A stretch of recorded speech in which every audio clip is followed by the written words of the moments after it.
The room went quiet before the applause even started.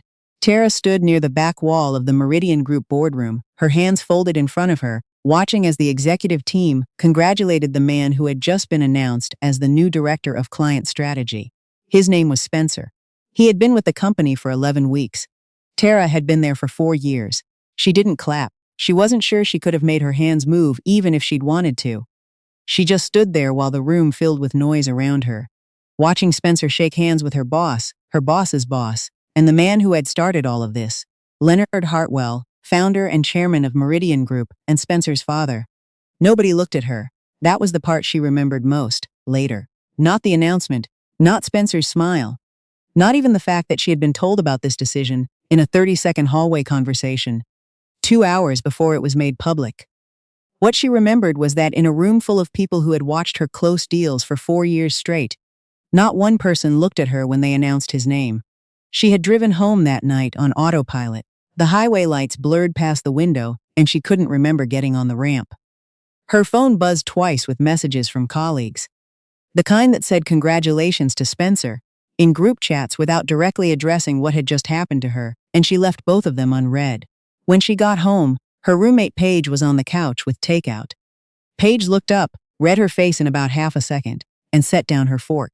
"Tell me," Paige said. So Tara told her. She had started at Meridian Group as a junior account coordinator, which was a title that mostly meant she answered emails faster than anyone else and remembered details that other people wrote down and then forgot. The company managed marketing strategy for mid-size retail clients across Ontario and Quebec, and when she arrived, the client strategy team was coasting on relationships that had been built in the early 2000s and hadn't been seriously tended since. Tara noticed it within her first month, not because she was looking for problems, but because the problems were hard to miss once you started paying attention. Client retention had slipped. Renewal conversations were happening later and later in the contract cycle, which meant the company was always reacting rather than preparing. 2 clients had quietly moved a portion of their spend to competitors, not because of pricing, but because they felt like they weren't being heard. She started keeping a document, just for herself at first, notes on what clients mentioned in passing during calls, patterns in which accounts were flagging before the numbers showed it, small adjustments that might help a relationship feel warmer before it started going cold. After 6 months, she brought it to her manager at the time, a man named Doug, who had been at Meridian for 12 years and operated on the assumption that if something had worked before, it would keep working. Doug looked at her document for about 45 seconds and told her the company appreciated her enthusiasm. She went back to her desk and kept building the document. By the end of her first year, 2 of the accounts she had quietly flagged had churned.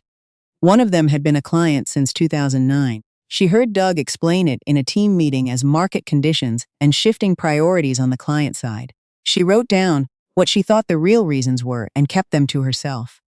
She got her first big break, not because anyone handed it to her, but because someone dropped the ball and she happened to be standing nearby.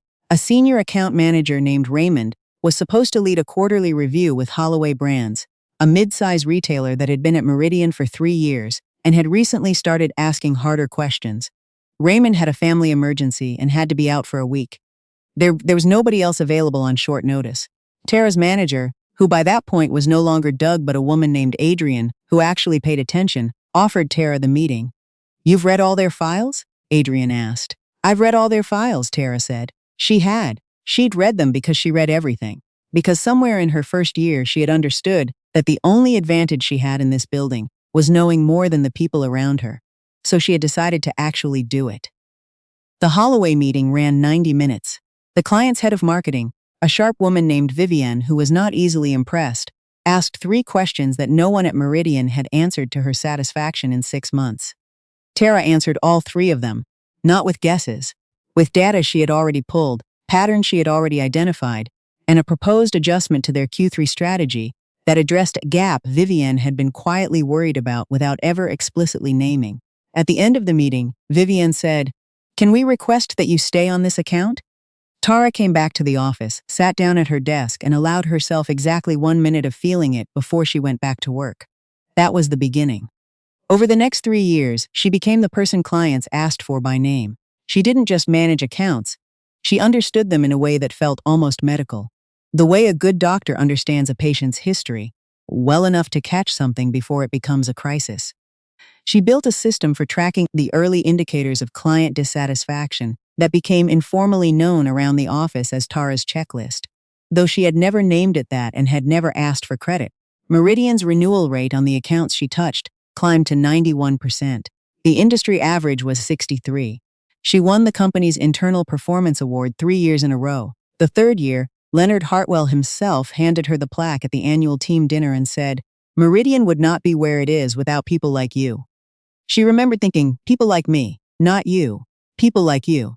She had learned by then to file small things like that away without letting them land too hard. Spencer Hartwell had come to Meridian on a Tuesday in February, introduced as a strategic addition to the leadership pipeline. He was 29. His LinkedIn listed a marketing degree from a school in the UK, 2 years at a brand consultancy in London that the Meridian team could not identify without searching for it, and a 6-month stint at a startup that no longer appeared to exist. He was assigned a desk near the client strategy team and given a title, Senior Client Development Associate, that had not existed the week before. He was friendly enough. That was the thing Tara struggled with later, when she was trying to understand how she had not seen it coming more clearly. Spencer was not a villain. He was just someone who had grown up being told that his future was a room he was already entitled to enter, which meant he moved through spaces with a particular kind of ease that had nothing to do with preparation. He asked good questions in meetings. Some of them were good questions because he was curious, and some of them were good questions because he had asked Tara for context beforehand, and she had explained things to him because that was what she did. She was a person who helped people understand things. She had always been that way. In his 3rd week, he sat in on a call with Holloway Brands and said very little. In his 5th week, he led a portion of a client presentation, using a framework that Tara had built and that Adrian had distributed to the whole team. In his 9th week, he took a lunch meeting with a new prospective client on his own, came back with a summary that was enthusiastic and thin, and was praised in a team email from Leonard Hartwell for showing real initiative. Adrienne mentioned it to Tara quietly 2 days later over coffee in the small kitchen near the stairwell. "I'm not saying anything," Adrienne said. "I'm just saying pay attention." Tara paid attention. She watched Spencer get invited to dinners she wasn't invited to. She watched him be included in calls where his contribution was mostly listening. She watched Leonard Hartwell stop by his desk twice a week, in a way that Leonard Hartwell had never stopped by anyone else's desk. She watched the team around her adjust to his presence, the way water adjusts to a new stone, quietly, without anyone deciding to, just following the path of least resistance. At week 11, Leonard called a full team meeting and announced that Spencer Hartwell would be taking on the role of Director of Client Strategy, effective immediately. Tara had known it was coming for about 2 weeks. Knowing it was coming did not help. She went home. She told Paige. She sat on the couch and ate cold pad thai straight from the container and said very little for about an hour. Then Paige said, "What are you going to do?" And Tara said, "I don't know yet." But she did know. She just wasn't ready to say it out loud. She stayed for 6 more weeks. She had her reasons. Some of them were financial. She had moved into a new apartment the previous fall, and the lease had terms she needed time to think through. Some of them were professional. She had 2 accounts in sensitive renewal phases, and she did not want to leave them mid-conversation. And some of them, if she was honest, were about the things she had not yet been willing to fully face. The idea that leaving might feel like admitting that what had happened to her was real. But it was real. It had been real from the moment she'd stood in that boardroom and watched Spencer shake her boss's hand. The thing that finally made her decide was not a dramatic moment. It was a Wednesday morning meeting where Spencer presented a client retention strategy to the leadership team. A strategy that was built almost entirely on the early indicator system Tara had spent 3 years developing. He presented it as something the team had been working toward, which was technically true in the way that saying a building is something the ground had been working toward is technically true. Nobody corrected him. Nobody in that room looked at her. She submitted her resignation the following Friday.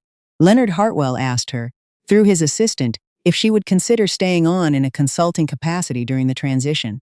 She declined. Adrian hugged her in the parking lot and said, "You're going to be fine. I want you to know I believe that." Raymond, who was back by then, shook her hand and said she'd been the best person on the team for 2 years, and he was sorry he hadn't said it more directly, while it might have made a difference. She appreciated that. She put it in the same file where she kept everything else. The quiet moments of honesty that came too late to change anything, but were still, somehow, worth having.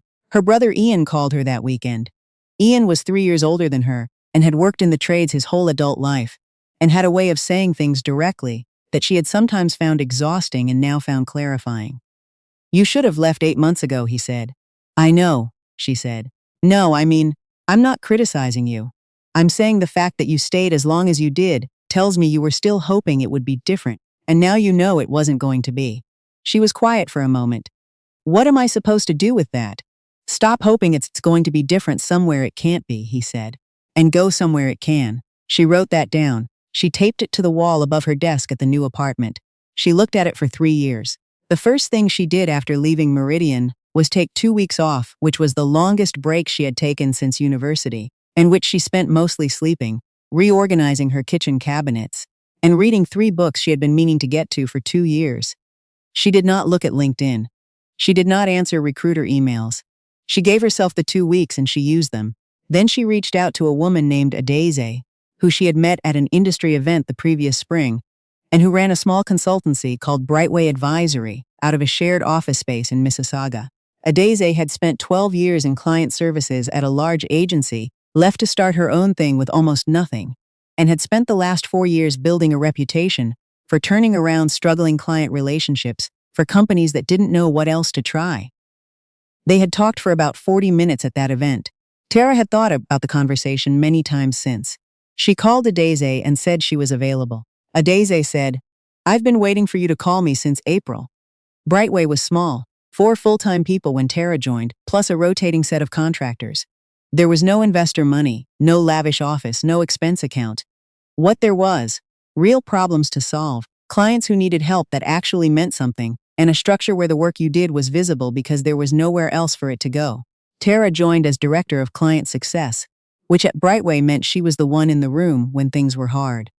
She was in rooms where clients were frustrated, scared, behind on their targets, or just tired of feeling like they were being managed rather than helped. She was good at those rooms. She had always been good at those rooms. In her first year at Brightway, she brought in 3 new clients, retained all of the existing ones through renewal cycles that Adeze said had felt genuinely uncertain, and developed a client assessment tool that Brightway started licensing to 2 other small consultancies by the end of year 2.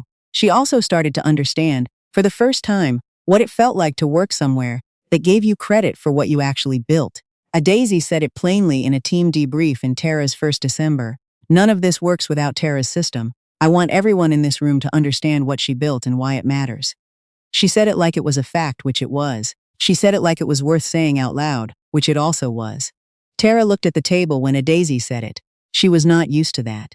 By the end of year 2, Brightway had grown enough that Adeze began having quiet conversations about what the company's future might look like. Not a sale, necessarily, but a formalization of the equity structure, an honest accounting of who had built what, and a path forward that reflected the actual value of what the team had created. She offered Tara founding equity stake, not a token amount, a real share in what the company was becoming. Tara had thought about this for longer than she admitted to anyone. She had run the numbers herself, late at night, more than once. The offer was not as safe as a salary. It was not a guarantee of anything, but it was real, and it was hers, and it came from a person who knew exactly what she had contributed and was saying so directly. She said yes. In year 3, 2 things happened that Tara had not specifically planned for, though she had worked in a way that made them possible. The first was that Brightway won a large regional contract with a grocery chain that had been looking for a new client strategy partner for over a year. The contract was significant enough that it doubled Brightway's revenue almost overnight and put the company in a category it had not quite been in before. The second was that Meridian Group went looking for help. Spencer Hartwell had spent 3 years in the Director of Client Strategy role. In those 3 years, Meridian's renewal rate on key accounts had fallen from 91% to 67%. 2 of the company's largest long-term clients had moved their business elsewhere. An internal strategy restructuring had been announced and then quietly abandoned. Leonard Hartwell had retired at the end of the previous year and passed day-to-day leadership to a newly hired CEO named Darren Okafor, who had come from outside the industry and was trying to understand, quickly, why the numbers looked the way they did. Darren's team had done research. They had looked at what Meridian's client success rates had looked like 4 years earlier and what they looked like now. They had talked to former employees. They had at some point landed on a name. The message came through a mutual contact who knew a days.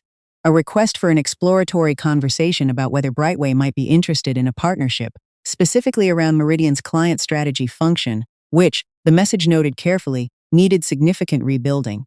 A days forwarded it to Tara and wrote, "Up to you entirely. No pressure either way."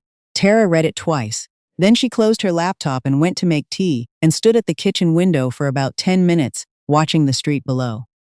She thought about the boardroom, the applause, the 30 people who had not looked at her.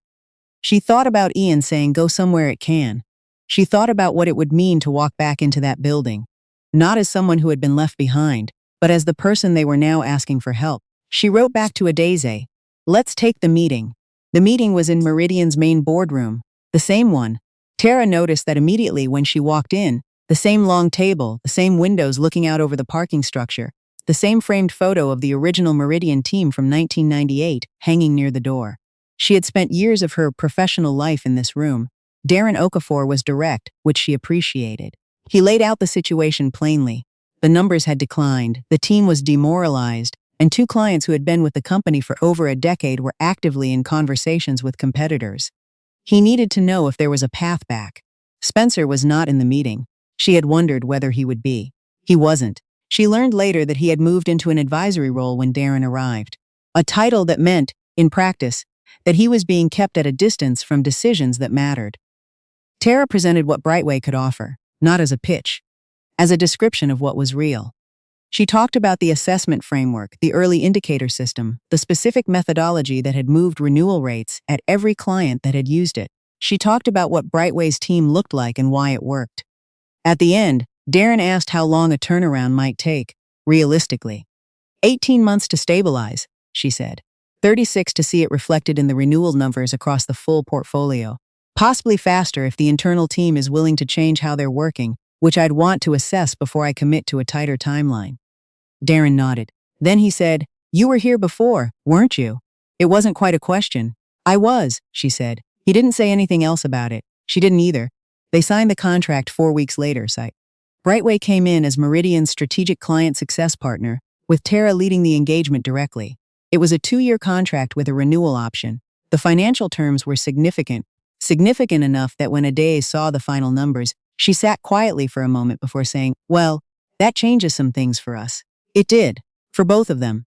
On the first day of the engagement, Tara walked back into Meridian Group with a small team and a project plan, and the particular calm of someone who has spent a long time preparing for a moment without ever quite admitting to themselves that they were preparing for it.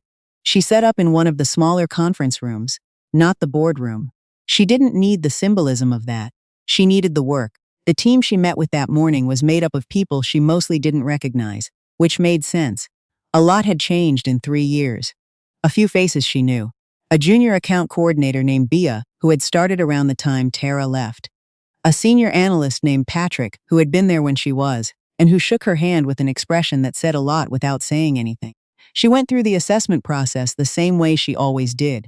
She listened. She asked questions that were designed to find the real answer rather than the safe one.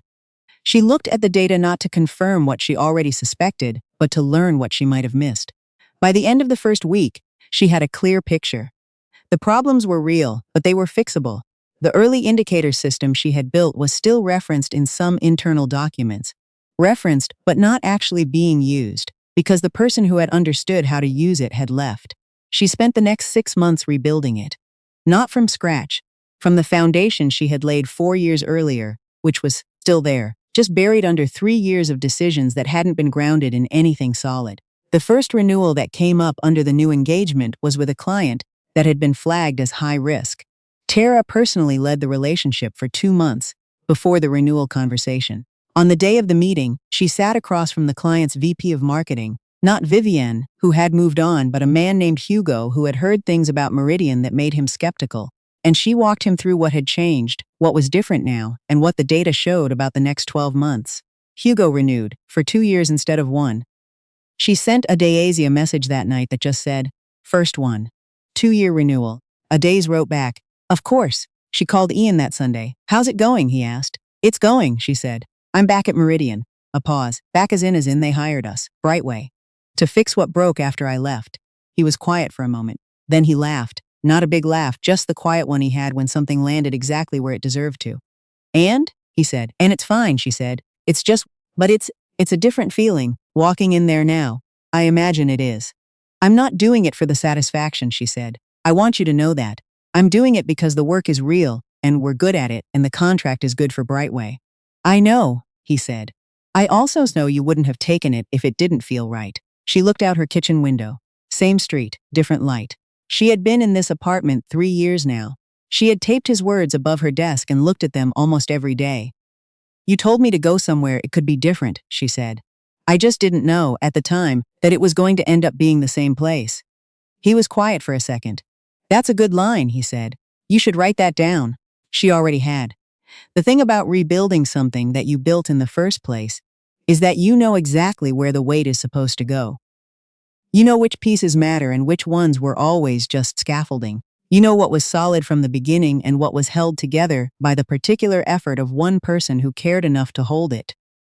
Tara knew. At the end of the first year of the Brightway Meridian engagement, the renewal rate on the accounts she had touched directly had climbed back to 88%. Not 91, not yet, but headed there. The 2 clients who had been in active conversations with competitors had both stayed. The internal team, which had been braced for judgment, had instead encountered someone who asked them good questions and assumed they were capable of more than they'd been given the structure to show. Darren Okafor sent her a note at the end of the year that said, simply, "The numbers speak for themselves. Thank you." She read it at her desk at Brightway's office, the shared office space in Mississauga that still had the slightly uneven blinds on the south window. A Daisy had brought in a new couch for the common area. Someone had left a peace lily near the front desk that had no name tag and that everyone watered in rotation without discussing it. This was where she worked. This was hers. She thought about what Leonard Hartwell had said to her the night he handed her the plaque. "Meridian would not be where it is without people like you." She understood it differently now. He had meant it as a compliment, but what he'd said, without knowing it, was also a description of how he thought about value. As something produced by an interchangeable category of person, rather than by a specific individual with a specific name who had built specific things that still stood 3 years after she'd walked out. She wasn't angry about it anymore. She had been, for a while. Now it just felt like information, the kind you file away not to use against someone, but to remind yourself what to look for, so you never find yourself in that room again without knowing exactly why you're there and what you're worth. The second year of the engagement began on a Tuesday in February. Tara arrived at Meridian at 8:15, signed in at the front desk, as she always did now, took the elevator to the 4th floor, and walked past the boardroom on her way to the project room. The door was open. The long table was empty. The framed photo from 1998 was still on the wall near the door. She didn't stop. She had work to do. She had always had work to do. The difference was that now, everyone who needed to know it, knew it.